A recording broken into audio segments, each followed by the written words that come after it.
आप सभी विद्यार्थी का स्वागत है आपके अपने चैनल एके क्लासेस में। तो आज हम लोग बिहार बोर्ड फाइनल परीक्षा 2025 21 फरवरी के लिए साइंस का ऑब्जेक्टिव क्वेश्चन पढ़ेंगे।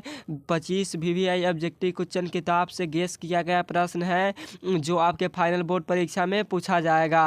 और आपकी कक्षा 10वीं में हो 2025 के लिए तैयारी कर रहे हैं तो आपके लिए यह 25 क्वेश्चन टेस्ट होगा, जो कि आपको टेस्ट में अपनी तैयारी को जांचना है कि आपकी तैयारी कितनी हो चुकी है। अगर यह 25 क्वेश्चन आप लोग कर लेते हैं तो इन प्रश्नों में से कई सारे प्रश्न आपके फाइनल बोर्ड परीक्षा में हूबहू देखने को मिलेगा 2025 में।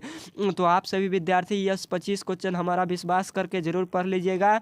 हम पे विश्वास करते हैं तो आप लोग इसे ज़रूर पढ़िएगा, क्योंकि आपके फाइनल बोर्ड परीक्षा में इसमें से कई सारे प्रश्न पूछे जाएंगे आपके फाइनल बोर्ड परीक्षा में। तो आप सभी इसे ज़रूर पढ़िएगा।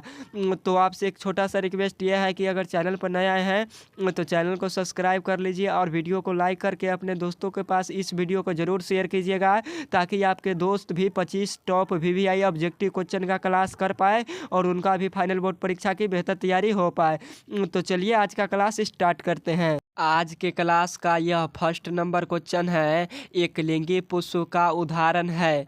हमें एक नंबर क्वेश्चन में पूछा गया है एक लिंगी पुष्प का उदाहरण क्या है। तो एक लिंगी पुष्प हमारा पपीता होता है। वन का राइट आंसर ए होगा पपीता। और आपसे फाइनल बोर्ड परीक्षा में क्वेश्चन पूछा जाता है कि कौन ऐसा फल है जिसमें सभी प्रकार के विटामिन पाए जाते हैं। तो वह कौन सा फल है जिसमें सभी प्रकार के विटामिन पाया जाता है। तो पके हुए पपीता में। कैसे पपीता? तो पके हुए पपीते में सभी प्रकार के विटामिन पाए जाते हैं। और जितना भी आपको क्वेश्चन हम रिवाइज करवाते हैं उसे ज़रूर याद रखिएगा। आपके फाइनल बोर्ड परीक्षा 2025 के लिए यह सभी क्वेश्चन इम्पोर्टेंट है, तो आप लोग जरूर इसे याद रखिएगा। नेक्स्ट नंबर क्वेश्चन है 2 नंबर क्वेश्चन है, विद्युत धारा उत्पन्न करने की युक्ति को क्या कहते हैं। 2 नंबर क्वेश्चन में पूछा गया है विद्युत धारा उत्पन्न करने की युक्ति को क्या कहते हैं। तो विद्युत धारा उत्पन्न करने की युक्ति को जनित्र कहते हैं। 2 का राइट आंसर ये होगा जनित्र। और विद्युत धारा किसके द्वारा उत्पन्न किया जाता है यानी बनाया जाता है, तो यही जनित्रों के द्वारा बनाया जाता है। और आपसे एक फाइनल बोर्ड परीक्षा में क्वेश्चन पूछा जाता है विद्युत धारा किस यंत्र द्वारा मापा जाता है। क्या विद्युत धारा किस यंत्र द्वारा मापा जाता है। तो आमीटर के द्वारा नापा जाता है। किसके द्वारा नापा जाता है। तो आमीटर के द्वारा विद्युत धारा को मापा जाता है। आमीटर या एमीटर के द्वारा विद्युत धारा को मापा जाता है। तो आप लोग इसे भी ज़रूर याद रखिएगा। आपके फाइनल बोर्ड परीक्षा के लिए ये भी क्वेश्चन काफ़ी ज़्यादा इम्पोर्टेंट है। नेक्स्ट नंबर क्वेश्चन है 3 नंबर क्वेश्चन में पूछा गया है प्रकाश के अपवर्तन के कितने नियम है। प्रकाश के अपवर्तन के नियम है। तो प्रकाश के अपवर्तन के कितने नियम है। तो 2 नियम है। 3 का राइट आंसर ए होगा 2 नियम है। और आपसे फाइनल बोर्ड परीक्षा में क्वेश्चन पूछेगा प्रकाश के परावर्तन के कितने नियम है। तो प्रकाश के परावर्तन के भी 2 नियम है और प्रकाश के अपवर्तन के भी 2 ही नियम है। और प्रकाश के अपवर्तन के दूसरे नियम को क्या कहते हैं। तो स्नेल का नियम कहते हैं। क्या कहते हैं। तो प्रकाश के दूसरे अपवर्तन के दूसरे नियम को क्या कहते हैं। तो स्नेल का नियम भी कहा जाता है। और आपसे फाइनल बोर्ड परीक्षा में क्वेश्चन पूछा जाता है प्रकाश की चाल सबसे अधिक कहाँ होती है। प्रकाश की चाल सबसे अधिक कहाँ होती है। तो प्रकाश की चाल सबसे अधिक निर्वात में होता है। कहाँ होता है। तो निर्वात में होता है। प्रकाश की चाल सबसे ज़्यादा निर्वात में होता है। और कितना होता है। तो 3 लाख किलोमीटर पर सेकेंड होता है। कितना होता है। तो 3 गुने 10 के पावर 8 मीटर प्रति सेकेंड होता है। कितना होता है। तो 3 गुने 10 के पावर 8 मीटर प्रति सेकेंड होता है प्रकाश की चाल निर्वात में। और उसके बाद कहाँ होता है। तो उससे कम हवा में होता है। तो आप लोग इसे भी जरूर याद रखिएगा। और एक से आप फाइनल बोर्ड परीक्षा में और क्वेश्चन पूछा जाता है प्रकाश से कि प्रकाश की कैसे तरंग है। तो प्रकाश हमारा विद्युत चुंबकीय तरंग है। कैसे तरंग है। तो विद्युत चुंबकीय। और प्रकाश कैसे गमन करता है। आपसे फाइनल बोर्ड परीक्षा में क्वेश्चन पूछेगा। जितना रिवाइज करवाते हैं उसे अगर आप याद कर लेते हैं तो आप मान लीजिए कि आपके फाइनल बोर्ड परीक्षा में प्रकाश के अपवर्तन ना ही पूछे तो परावर्तन पूछ देगा। तो इसीलिए जितना भी रिवाइज क्वेश्चन करवाते हैं उसे भी याद रखिएगा। तो आपसे एक क्वेश्चन पूछा जाता है प्रकाश कैसे गमन करता है। प्रकाश कैसे गमन करता है। तो प्रकाश हमेशा सीधी सीधी रेखा में गमन करता है। कैसी रेखा में? तो प्रकाश हमेशा सीधी रेखा में गमन करता है, टेढ़ी मेढ़ी नहीं गमन करता है, ऐसे ऐसे करके प्रकाश नहीं जाता है, प्रकाश एकदम सीधा जाता है। आप लोग देखिएगा तो पता चलेगा, प्रकाश सीधी रेखा में गमन करता है। तो यह क्वेश्चन 2008 या 9 में पूछा गया था, तो आप लोग उसे जरूर याद रखिएगा। नेक्स्ट नंबर क्वेश्चन है 4 नंबर। 4 नंबर क्वेश्चन है, क्लोरोफिल वर्णक का रंग होता है। क्लोरोफिल वर्णक का रंग कैसा होता है? तो क्लोरोफिल वर्णक का रंग हरा होता है। 4 का राइट आंसर ए होगा, हरा होता है। और आपसे क्वेश्चन पूछा जाता है, पेड़ पौधा की पत्तियां हरी भरी किसके कारण होती है? तो वह कौन सा है जो इसके कारण पेड़ पौधे की पत्तियां हरी भरा होता है? तो क्लोरोफिल के कारण पेड़ पौधे की पत्तियां हरी भरी दिखाई देती है। और आपसे क्वेश्चन पूछा जाता है, क्लोरोफिल में कौन सा तत्व पाया जाता है? तो क्लोरोफिल में कौन सा तत्व पाया जाता है? तो तत्व हमारा मैग्नीशियम पाया जाता है। कौन सा पाया जाता है? तो मैग्नीशियम पाया जाता है, जिसे Mg से सूचित किया जाता है। किससे? तो Mg से सूचित किया जाता है मैग्नीशियम को। नेक्स्ट नंबर क्वेश्चन है 5 नंबर क्वेश्चन है, अवतल लेंस की क्षमता होती है। अवतल लेंस की क्षमता क्या होती है? तो अवतल लेंस की क्षमता हमारा ऋणात्मक होता है। 5 का राइट आंसर बी होगा, ऋणात्मक। और आपसे पूछेगा अवतल लेंस की क्षमता क्या होती है? तो ऋणात्मक। और अवतल लेंस की फोकस दूरी आपसे क्वेश्चन में पूछ सकता है, अवतल लेंस की फोकस दूरी क्या होती है? तो अवतल लेंस का फोकस दूरी भी ऋणात्मक होता है। क्या होता है? अवतल लेंस या अवतल दर्पण का फोकस दूरी भी ऋणात्मक होता है। और आपसे फाइनल बोर्ड परीक्षा में पूछेगा उत्तल लेंस, क्या उत्तल लेंस का पूछेगा, तो उत्तल लेंस का फोकस दूरी क्या होती है? तो उत्तल लेंस का फोकस दूरी हमारा धनात्मक होती है। और उत्तल लेंस का क्षमता भी हमारा क्या होता है? तो यही धनात्मक होता है। तो आप लोगों को जितना भी क्वेश्चन रिवाइज करवाते हैं उन्हें जरूर याद रखिएगा। नेक्स्ट नंबर क्वेश्चन है 6 नंबर। 6 नंबर क्वेश्चन है, लेंस का एसआई मात्रक होता है। लेंस का एसआई मात्रक क्या होता है? तो लेंस का एसआई मात्रक डायोप्टर होता है। 6 का राइट आंसर ए होगा, डायोप्टर। और डायोप्टर को क्या से सूचित किया जाता है? तो डायोप्टर को डी से सूचित किया जाता है। किससे? तो डायोप्टर को डी से सूचित किया जाता है। और लेंस का क्षमता का एसआई मात्रक क्या होता है? तो डायोप्टर होता है। और आपको उससे यह क्वेश्चन पूछा जाएगा, क्योंकि यह क्वेश्चन इंपॉर्टेंट है, तो आप लोग इसे भी याद कर लीजिएगा। नेक्स्ट नंबर क्वेश्चन है 7 नंबर। 7 नंबर क्वेश्चन है, प्रकाश संश्लेषण की क्रिया में क्या प्राप्त होती है? प्रकाश संश्लेषण की क्रिया में क्या प्राप्त होती है? तो प्रकाश संश्लेषण की क्रिया में ग्लूकोज का प्राप्ति होता है। 7 का राइट आंसर सी होगा, ग्लूकोज का। जब हम आपको पढ़ाए थे तो बताए थे कार्बोहाइड्रेट का प्राप्त होता है। और कार्बोहाइड्रेट किसका सूत्र होता है? तो ग्लूकोज का सूत्र होता है। तो वही यहाँ पे पूछा गया है, प्रकाश संश्लेषण में किसका प्राप्ति होती है?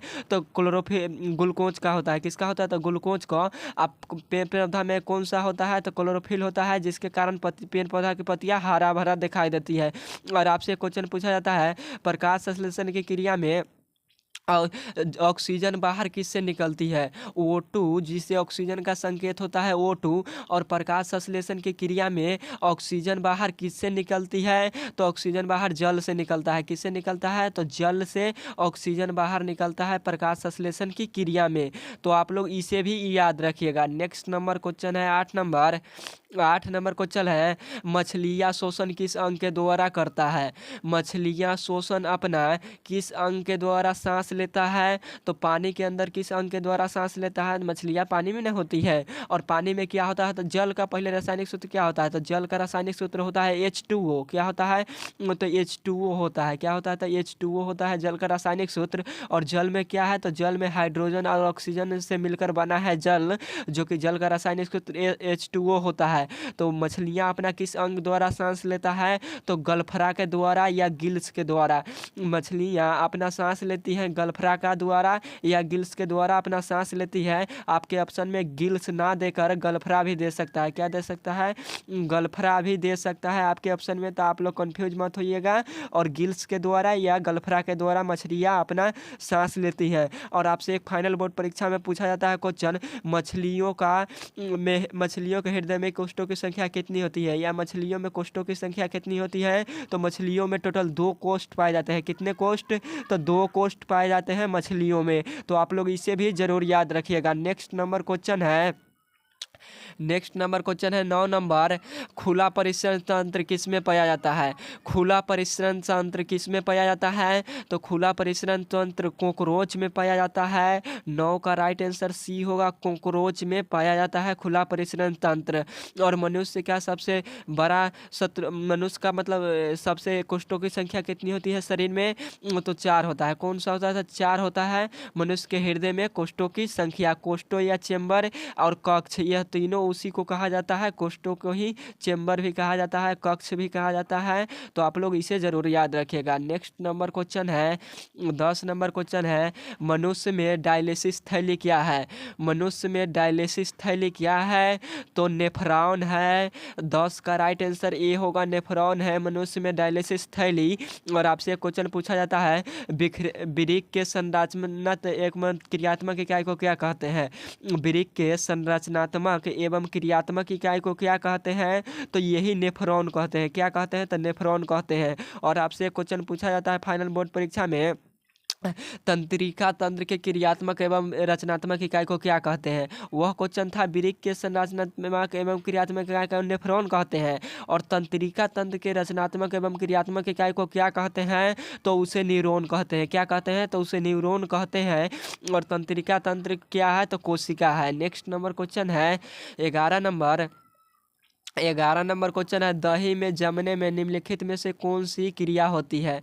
दही जब जमता है तो वह में कौन सा अभिक्रिया होता है? तो दही किस अभिक्रिया के कारण जमता है? तो किण्वन की क्रिया के कारण जमता है। 11 का राइट आंसर सी होगा, किण्वन के क्रिया के कारण। और दही में कौन सा अम्ल होता है? आपसे फाइनल बोर्ड परीक्षा में क्वेश्चन पूछा जाता है, दही में कौन सा अम्ल होता है? तो लैक्टिक अम्ल होता है। कौन सा अम्ल होता है? तो लैक्टिक अम्ल होता है। लैक्टिक अम्ल होता है, लैक्टिक एसिड जिसे बोलते हैं लैक्टिक अम्ल को। तो लैक्टिक अम्ल होता है दही में, जिसके कारण दही जमता है। और दही क्या होता है? तो दही अम्लीय होता है, दही अम्लीय गुण प्रदर्शित करता है। और दही में क्या होते हैं? तो दही में छोटे छोटे कीड़े मकोड़े होते हैं, जिसके कारण ही दही जम पाता है। तो आप लोग इसे भी याद रखिएगा। नेक्स्ट नंबर क्वेश्चन है 12 नंबर क्वेश्चन है, कोशिका झिल्ली किस प्रकार का झिल्ली है? कोशिका झिल्ली किस प्रकार का झिल्ली है? तो कोशिका झिल्ली अर्धपरागम्य झिल्ली है। 12 का राइट आंसर सी होगा, अर्धपरागम्य झिल्ली। और आपसे फाइनल बोर्ड परीक्षा में क्वेश्चन पूछा जाता है, कोशिका का खोज कब हुआ था? कोशिका का खोज कब हुआ था? तो कोशिका का खोज 1665 ईस्वी में हुआ था। कब हुआ था? तो 1665 ईस्वी में। और किसने किया था? तो कोशिका का खोज 1665 ईस्वी में रॉबर्ट हुक ने किया था। कौन किया था? तो रॉबर्ट हुक ने कोशिका का खोज किया था 1665 ईस्वी में। कब? तो 1665 ईस्वी में। और कोशिका कैसा था? तो कोशिका जीवित नहीं था, यानी मरी हुई कोशिका का खोज हुआ था। कैसा कोशिका? तो मृत्यु की कोशिका। कैसी थी? तो मृत्यु यानी मरी हुई कोशिका थी, मृत्यु थी, मरी हुई कोशिका की खोज की थी रॉबर्ट हुक ने माइक्रोस्कोप में। और कोशिका का खोज कब हुआ था? तो 1665 ईस्वी में। तो आप लोग इसे भी जरूर याद रखिएगा। नेक्स्ट नंबर क्वेश्चन है 13 नंबर क्वेश्चन है, कोशिका का खोज कब हुआ था? तो कोशिका का खोज 1665 ईस्वी में हुआ था। 13 का राइट आंसर सी होगा, 1665 ईस्वी में। और कोशिका का खोज किसने किया था? तो रॉबर्ट हुक ने किया था कोशिका का खोज। नेक्स्ट नंबर क्वेश्चन है 14 नंबर क्वेश्चन है, हमारा शरीर कितने पारस के बीच कार्य करता है? हमारा शरीर कितने पारस के बीच कार्य करता है? आपसे क्वेश्चन में पूछा गया है। साफ साफ पूछने का क्वेश्चन का मतलब यह है कि मानव शरीर कितने पारस के बीच कार्य कर सकता है। तो कितने पारस के बीच कार्य करता है? तो 7.0 से लेकर 7.8 के बीच कार्य करता है। 14 का राइट आंसर ये होगा, 7.0 से लेकर 7.8 के बीच, यानी 7.8 के बीच। और आपसे फाइनल बोर्ड परीक्षा में पूछा जाता है क्वेश्चन, अम्लीय वर्षा का पीएच मान कितना होता है? तो 5.6 से कम होता है। कितना होता है? तो 5.6 से कम होता है। क्या होता है? तो 5.6 से कम होता है अम्लीय वर्षा का पीएच मान। और अम्ल का पीएच मान क्या होता है? तो 7 से कम होता है। क्षार का पीएच मान क्या होता है? तो 7 से अधिक होता है। और क्षार हमारा क्षार को भस्म भी कहते हैं। और आपसे भस्म का भी पीएच मान पूछ सकता है, तो 7 से ज़्यादा होता है। और उदासीन उदासीन का पीएच मान कितना होता है? तो उदासीन का पीएच मान 7 होता है। कितना होता है? तो 7 होता है उदासीन के पीएच मान। और जल का भी पीएच मान 7 होता है। कितना होता है? तो 7 होता है। और रक्त का पीएच मान कितना होता है? और रक्त का पीएच मान कितना होता है? तो 7.4 होता है। कितना होता है? तो 7.4 होता है रक्त का पीएच मान। और आपसे एक फाइनल बोर्ड परीक्षा में क्वेश्चन पूछा जाता है, मिल्क ऑफ मैग्नीशिया का मान कितना होता है? मिल्क ऑफ मैग्नीशिया का मान कितना होता है? तो 10.2 होता है। कितना होता है? तो 10.2 होता है मिल्क ऑफ मैग्नीशिया का मान। थोड़ा इसमें डाइफ्रेशन लग रहा है, आप लोग देख लीजिएगा। तो जितना भी क्वेश्चन आप हम रिवाइज करवाते हैं उसे ज़रूर याद रखिएगा। नेक्स्ट नंबर क्वेश्चन है 15 नंबर क्वेश्चन में पूछा गया है, वायुमंडल में CO2 कार्बन डाइऑक्साइड गैस की प्रतिशत मात्रा कितनी है? क्या वायुमंडल में CO2 कार्बन डाइऑक्साइड गैस की प्रतिशत मात्रा कितना है? तो कितना प्रतिशत हमारा CO2 गैस है? आपसे क्वेश्चन में यही पूछा है, CO2 गैस वो पूरा वायुमंडल में कितना प्रतिशत है? तो 0.03% है। 15 का राइट आंसर बी होगा, 0.03% है। और आपसे फाइनल बोर्ड परीक्षा में क्वेश्चन पूछा जाता है O2 क्या? O2 और O2 को क्या बोलते हैं? तो ऑक्सीजन बोलते हैं। ऑक्सीजन पूरे वायुमंडल में कितना प्रतिशत पाया जाता है? तो 21%। कितना प्रतिशत? तो 21% पूरे वायुमंडल में ऑक्सीजन जिसे O2 गैस कहते हैं वो पाया जाता है। और नाइट्रोजन गैस आपसे कितना पाया जाता है वायुमंडल में? तो नाइट्रोजन गैस 78% पूरे वायुमंडल में पाया जाता है। कितना प्रतिशत? तो 78% पूरे वायुमंडल में नाइट्रोजन गैस पाया जाता है। नेक्स्ट नंबर क्वेश्चन है 16 नंबर क्वेश्चन है, प्रिज्मों में कितने सतह होते हैं? प्रिज्म में कितने सतह होते हैं? तो प्रिज्म कुछ इस प्रकार होता है। और फिर यहाँ से आपतित किरण आती है, यहाँ से परिवर्तित हो जाती है, इस जगह पर से परावर्तित बिखर के मुड़ जाता है। और सबसे नीचे क्या होता है? तो निर्गत कोण होता है। सबसे नीचे क्या होता है? तो निर्गत कोण होता है। और यहाँ से किरण क्या होती है? तो आती रहती है, तो उसे ही प्रिज्म कहते हैं। और प्रिज्म में कितने सतह होते हैं? तो प्रिज्म में टोटल 5 सतह होते हैं। 2 त्रिभुजाकार होता है और 3 आयताकार। 16 का राइट आंसर सी होगा। 5 सतह होते हैं जो त्रिभुजाकार होता है। 2 क्या होता है? तो 2 त्रिभुजाकार होता है और 3 हमारा कैसा होता है? तो आयताकार होता है। नेक्स्ट नंबर क्वेश्चन है 17 नंबर क्वेश्चन में पूछा गया है, मानव हृदय में कोष्ठों की संख्या कितनी है? मानव हृदय में कोष्ठों की संख्या कितनी है? तो मानव हृदय में कोष्ठों की संख्या टोटल 4 है। 17 का राइट आंसर ए होगा, 4 है। और मनुष्य में गुणसूत्रों की संख्या कितनी है? आपसे गुणसूत्रों की संख्या पूछा है, तो मनुष्य में गुणसूत्रों की संख्या कितनी है? तो 46 है। और कितने जोड़ी गुणसूत्र पाए जाते हैं? आपसे जोड़ी में पूछे तो आप लोग बताइएगा 23 जोड़ी। कितने जोड़ी? तो 23 जोड़ी गुणसूत्र पाए जाते हैं। मानव शरीर में 23 जोड़ी गुणसूत्र पाए जाते हैं कि संख्या 46 होते हैं। और गुणसूत्र जोड़ी में पूछे तो 23 जोड़ी। और आपसे पूछेगा ऑटोसोम की संख्या कितनी होती है मानव शरीर में? तो ऑटोसोम या क्रोमोसोम की संख्या कितनी होती है? तो मानव में 44 होती है। कितनी होती है? तो मानव शरीर में 44 होती है ऑटोसोम या क्रोमोसोम की संख्या। और आपसे जोड़ी में पूछे तो जोड़ी में कितनी होती है? तो 22 जोड़ी होती है। कितनी होती है? तो 22 जोड़ी होती है मानव शरीर में क्रोमोसोम की संख्या। तो जितना भी क्वेश्चन रिवाइज करवाते हैं उसे प्लीज जरूर याद रखिएगा। नेक्स्ट नंबर क्वेश्चन है 18 नंबर क्वेश्चन है, ओजोन के एक अणु में ऑक्सीजन के कितने परमाणु होते हैं? ओजोन के एक अणु में ऑक्सीजन के कितने परमाणु होते हैं? तो क्वेश्चन यहाँ पे थोड़ा सा ऑप्शन इसका गलत है, तो ऑप्शन गलत है तो उसका हम कर देते हैं सुधार। तो ओजोन का अणुसूत्र क्या होता है? तो ओजोन का हमसे पूछा है अणुसूत्र, यानी अणुसूत्र बताना है ओजोन का सूत्र क्या होता है? तो ओजोन का सूत्र ओ होता है। और यहाँ पे क्वेश्चन में पूछना चाहिए इसे कि ओजोन का एक अणु में ऑक्सीजन के कितने परमाणु होते हैं? तो यह क्या है? तो यह 3 है। और यह इसके नीचे है ऑक्सीजन के, यानी ओ के नीचे है, तो यह क्या होता है? तो परमाणु होता है। तो वही हमसे पूछा है ओजोन के एक अणु में ऑक्सीजन के कितने परमाणु होते हैं? तो 3 होते हैं। कितने होते हैं? तो 3 परमाणु होते हैं। और आपसे ओजोन का अणुसूत्र पूछेगा तो O3 बताइएगा। क्या? O3 बताइएगा, यानी O3। नेक्स्ट नंबर क्वेश्चन है 19 नंबर 19 नंबर क्वेश्चन है, अम्ल का पीएच मान कितना होता है? अम्ल का पीएच मान कितना होता है? तो अम्ल का पीएच मान 7 से कम होता है। 19 का राइट आंसर सी होगा, 7 से कम होता है। और आपसे फाइनल बोर्ड परीक्षा में क्वेश्चन पूछा जाता है 7 से अधिक किसका पीएच मान होता है? तो क्षार का होता है। किसका होता है? तो क्षार जिसे भस्म भी कहते हैं। और 7 के बराबर किसका होता है? तो 7 के बराबर उदासीन का होता है। और आपसे क्वेश्चन पूछेगा CO2, क्या CO2 यह कैसा है? तो CO2 हमारा अम्लीय है। कैसा है? तो CO2 हमारा अम्लीय है, इसलिए इसका पीएच मान 7 से कम होता है। CO2 को कार्बन डाइऑक्साइड का पीएच मान कितना होता है? तो 7 से कम। क्यों होता है? क्योंकि यह अम्लीय है, जिसके कारण ही होता है इसका पीएच मान।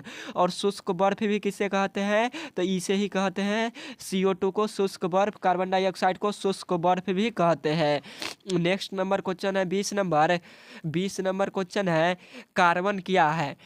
कार्बन क्या है? तो कार्बन हमारा क्या है? तो अधातु है। 20 का राइट आंसर बी होगा, अधातु है कार्बन। और आपसे फाइनल बोर्ड परीक्षा में क्वेश्चन पूछा जाता है, कार्बन की परमाणु संख्या कितनी है? कार्बन की परमाणु संख्या कितनी है? तो कार्बन की परमाणु संख्या 6 होता है। और परमाणु भार कितना होता है? तो 12 होता है। परमाणु भार आपसे पूछेगा तो 12, और परमाणु संख्या पूछेगा तो 6 होता है। और आपसे पूछेगा एक और क्वेश्चन, कार्बन का संकेत क्या होता है? तो कार्बन का संकेत सी होता है। और कार्बन हमारा कैसा है? तो अधातु है। कैसा है? तो अधातु है। और आपसे फाइनल बोर्ड परीक्षा में क्वेश्चन पूछा जाता है, कार्बन के अपरूप कितने होते हैं? तो कार्बन के अपरूप हीरा, ग्रेफाइट, कोयला, चारकोल, यह सभी किसका अपरूप होता है? तो यही कार्बन का अपरूप होता है। और उप धातु क्या होता है? तो Sb होता है। क्या होता है? Sb होता है। और Sb को क्या कहते हैं? तो एंटीमनी कहते हैं Sb को। और उप धातु कैसे होते हैं? तो गैलेनियम भी हमारा उप धातु है, जिसे Ge कहते हैं। Ge से संकेत किया जाता है गैलेनियम का। गैलेनियम भी हमारा उप धातु है। और Sb भी उप धातु है। नेक्स्ट नंबर क्वेश्चन है 21 नंबर क्वेश्चन है, लोहा का परमाणु संख्या कितना होता है? हमें बताना है लोहा का परमाणु संख्या कितना होता है। तो लोहा का परमाणु संख्या 26 होता है। कितना होता है? तो 26 होता है। 21 का राइट आंसर ए होगा, 26 होता है। और 20 किसका होता है? तो 20 हमारा किसका होता है? तो Ca का होता है। किसका होता है? तो Ca का, जिसे कैल्शियम बोलते हैं। कैल्शियम का संकेत क्या होता है? तो Ca से कैल्शियम का सूचित किया जाता है। और कैल्शियम का परमाणु संख्या कितना होता है? तो यही 20 होता है। और 16 किसका होता है? तो 16 सल्फर का होता है, या गंधक का। गंधक को ही सल्फर कहते हैं, इसलिए सल्फर का और गंधक का परमाणु संख्या 1 होता है, 16। और कितना होता है? तो 16। तो इसे भी जरूर याद रखिएगा। नेक्स्ट नंबर क्वेश्चन है 22 नंबर क्वेश्चन है, जनन कितने प्रकार के होते हैं? जनन कितने प्रकार के होते हैं? तो जनन हमारा टोटल कितने प्रकार के होते हैं? तो 2 प्रकार के होते हैं। 22 का राइट आंसर बी होगा, 2 प्रकार के होते हैं। और कौन कौन सा होते हैं? तो अलैंगिक जनन होता है। कौन सा जनन होता है? तो अलैंगिक जनन, और एक होता है लैंगिक जनन। एक होता है अलैंगिक जनन, और एक होता है अलैंगिक जनन। तो आप लोग इसे जरूर याद रखिएगा। एक होता है लैंगिक जनन। कैसा जनन? तो लैंगिक जनन होता है एक, और एक होता है अलैंगिक जनन। तो इसे आप जरूर याद कर लीजिएगा। यह दो जनन के 2 प्रकार हैं। 2 प्रकार के जनन होते हैं, अलैंगिक जनन और लैंगिक जनन। नेक्स्ट नंबर क्वेश्चन है 23 नंबर क्वेश्चन है, किस धातु को चाकू से काटा जा सकता है? आपसे क्वेश्चन पूछा गया है, किस धातु को चाकू से काटा जा सकता है? तो हमारा किस धातु को चाकू से काटा जा सकता है? तो नकली जैसे धातु को चाकू से काटा जा सकता है। नकली क्या होता है? तो Na से होता है सोडियम, और सोडियम को चाकू से काटा जा सकता है। और पोटेशियम को भी चाकू से काटा जा सकता है। पोटेशियम का संकेत क्या होता है? तो K होता है। और आपके ऑप्शन में कबो कबो पोटेशियम ना दे, सोडियम ना दे और पोटेशियम दे दे, तो आप लोग पोटेशियम पर भी टिक कर दीजिएगा, क्योंकि पोटेशियम को भी, जिसे K से सूचित किया जाता है, पोटेशियम को भी चाकू से काटा जाता है। और एक धातु को काटा जाता है, लिथियम को चाकू से काटा जा सकता है आसानी से। और आपसे एक क्वेश्चन पूछा जाता है, Mg किसका संकेत है? तो Mg हमारा मैग्नीशियम का संकेत है। Cu किसका संकेत है? तो कॉपर का संकेत है। किसका संकेत है? तो कॉपर का संकेत है। Cu। Fe किसका संकेत है? तो लोहा का संकेत, जिसे आयरन भी बोलते हैं, लोहा का संकेत होता है। सबसे अधिक मात्रा में लोहा कहाँ पाया जाता है? आपसे क्वेश्चन पूछेगा, सबसे अधिक मात्रा में कौन से फल में लोहा पाया जाता है, यानी कौन से साग सब्जियां में लोहा पाया जाते हैं? तो पालक में पाया जाता है। कौन सा? तो पालक में क्या पाया जाता है? तो पालक में आयरन की मात्रा सबसे ज़्यादा होता है। तो आप लोग इसे जरूर याद रखिएगा। आपसे फाइनल बोर्ड परीक्षा में क्वेश्चन पूछा जाता है, सोडियम को किस में डुबो कर रखा जाता है। सोडियम को किस में डुबो कर रखा जाता है, Na किसका संकेत है, तो सोडियम का। और सोडियम को किस में डुबो कर रखा जाता है, तो सोडियम को किरोसिन तेल में डुबो कर रखा जाता है। किस में रखा जाता है, तो किरोसिन तेल में डुबो कर रखा जाता है। किस में, तो किरोसिन तेल में डुबो कर रखा जाता है। किस में, तो किरोसिन तेल में डुबो कर रखा जाता है। किसको, तो सोडियम को। और क्यों रखा जाता है, तो सोडियम जब हवा के संपर्क में आता है तो जलना प्रारंभ कर देता है। इसी के कारण सोडियम को किरोसिन तेल में डुबो कर रखा जाता है, ताकि ऑक्सीजन से इसका संपर्क टूट पाए और सोडियम सुरक्षित रहे, और इसीलिए किरोसिन में रखा जाता है। और सोडियम अत्यंत ही ज्वलनशील पदार्थ है। सोडियम क्या है, तो अत्यंत ज्वलनशील पदार्थ है, जो कि लहाकना, जो कि हवा के संपर्क में जैसे ही आएगा, नमी उमी के संपर्क में, वह जलना प्रारंभ कर देता है। इसीलिए इसे किरोसिन तेल में डुबो कर रखा जाता है। तो आप लोग इसे भी जरूर याद रखिएगा। हमारा विश्वास कीजिए, आपके फाइनल बोर्ड परीक्षा में जरूर यह सभी क्वेश्चन पूछे जाएंगे। नेक्स्ट नंबर क्वेश्चन है, 24 नंबर क्वेश्चन है, विभवांतर का SI मात्रक क्या है। विभवांतर का SI मात्रक क्या है, तो विभवांतर का SI मात्रक क्या होता है, तो विभवांतर का SI मात्रक वोल्ट होता है, वोल्ट मीटर नहीं होता है। क्वेश्चन में गलत है। विभवांतर का SI मात्रक क्या होता है, तो वोल्ट मीटर नहीं होता है। क्या होता है, यहाँ पे मीटर के आप लोग हटा दीजिएगा, सीधे वोल्ट होता है। तो विभवांतर का SI मात्रक क्या है, तो वोल्ट होता है। विभवांतर का SI मात्रक वोल्ट होता है, वोल्ट मीटर नहीं होता है। और आपसे फाइनल में बोर्ड परीक्षा में क्वेश्चन पूछेगा, विभव का SI मात्रक क्या होता है। विभव का SI मात्रक क्या होता है, तो विद्युत विभव या विभवांतर, दोनों का SI मात्रक क्या होता है, तो वोल्ट ही होता है। क्या होता है, तो वोल्ट ही होता है। दोनों का SI मात्रक, विद्युत विभव और विद्युत विभवांतर का SI मात्रक। और विद्युत धारा का SI मात्रक क्या होता है, तो विद्युत धारा का किस यंत्र द्वारा मापा जाता है, तो विद्युत धारा के कोई आममीटर के द्वारा मापा जाता है। किस यंत्र के द्वारा, तो आममीटर के द्वारा विद्युत धारा को मापा जाता है। और न्यूटन किसका SI मात्रक होता है, तो न्यूटन बल का SI मात्रक होता है। किसका SI मात्रक होता है, तो बल का न्यूटन SI मात्रक होता है। और न्यूटन वैज्ञानिक ने क्या दिया था, तो गति के नियम दिया था न्यूटन वैज्ञानिक ने। और न्यूटन वैज्ञानिक ने कितने गति का नियम दिया था, तो 3 गति के नियम दिया था। कितने गति के, तो 3 गति के नियम दिया था। और आपसे फाइनल बोर्ड परीक्षा में क्वेश्चन पूछा जाता है, जूल किसका SI मात्रक होता है, तो जूल हमारा किसका SI मात्रक होता है, तो ऊष्मा का SI मात्रक होता है। ऊष्मा का ये ऊष्मा का SI मात्रक या ऊर्जा का SI मात्रक, दोनों का SI मात्रक क्या होता है, तो जूल होता है। तो आप लोग इसे भी जरूर याद रखिएगा। नेक्स्ट नंबर क्वेश्चन है 25 नंबर। 25 नंबर क्वेश्चन है, पित्त रस का pH मान कितना होता है। पित्त रस का pH मान कितना होता है, तो पित्त रस का pH मान कितना होता है, तो 9.8 होता है। कितना होता है, तो 9.8 होता है। 25 का राइट आंसर डी होगा, 9.8। और आपसे फाइनल बोर्ड परीक्षा में क्वेश्चन पूछा जाता है, पीत रस कहाँ से स्रावित होता है। पीत रस कहाँ से स्रावित होता है, तो पीत रस हमारा यकृत से स्रावित होता है। कहाँ से होता है, तो यही यकृत से स्रावित होते हैं। क्या, तो पीत रस स्रावित होते हैं यकृत से। और हमारा रक्त का pH मान कितना होता है, तो 7.4 होता है। 7.4 भी कह सकते हैं, तो 7.4 होता है, यानी 7.4। और उदासीन का pH मान कितना होता है, तो 7 होता है उदासीन का pH मान। और 8 किसका pH मान है, आपसे फाइनल बोर्ड परीक्षा में अगर पूछ दिया, 9 किसका pH मान है, 8 किसका pH मान है, 10 किसका pH मान है, और 11 किसका pH मान है। तो यह सब किसका pH मान है, तो यह सब क्षार यानी भस्म का pH मान है। और क्षार का pH मान कितना होता है, तो 7 से अधिक होता है। तो यह 7 से ज़्यादा है, 8 है, 10 है, 9 है, 11 है, तो यह इसका pH मान कितना होगा, तो यह क्षारीय होगा। यह कैसा होगा, तो यह क्षारीय होगा। और आपसे फाइनल बोर्ड परीक्षा में क्वेश्चन पूछा जाएगा कि 1 2 क्या 1 2 3 4 डैश डैश यानी 7 से कम, क्या 7 से कम यानी 6 तक यह pH मान किसका है, तो यह pH मान अम्ल का है। किसका है, तो अम्ल का यह सभी pH मान है। तो आप लोग को यह क्वेश्चन समझ में आया होगा। 25 टॉप VVI ऑब्जेक्टिव क्वेश्चन था। अगर हम पे विश्वास करते हैं तो आप सभी विद्यार्थी इस 25 क्वेश्चन का टेस्ट लगाइए। और यह टेस्ट नहीं, आपके लिए रामबाण साबित होगा, क्योंकि इस 25 क्वेश्चन में से आपके फाइनल बोर्ड परीक्षा में पक्का 5 क्वेश्चन या 4 क्वेश्चन पूछे जाएंगे। पक्का 4 से 5 क्वेश्चन आपके फाइनल बोर्ड परीक्षा में लड़ेगा, यह हमारा गारंटी है।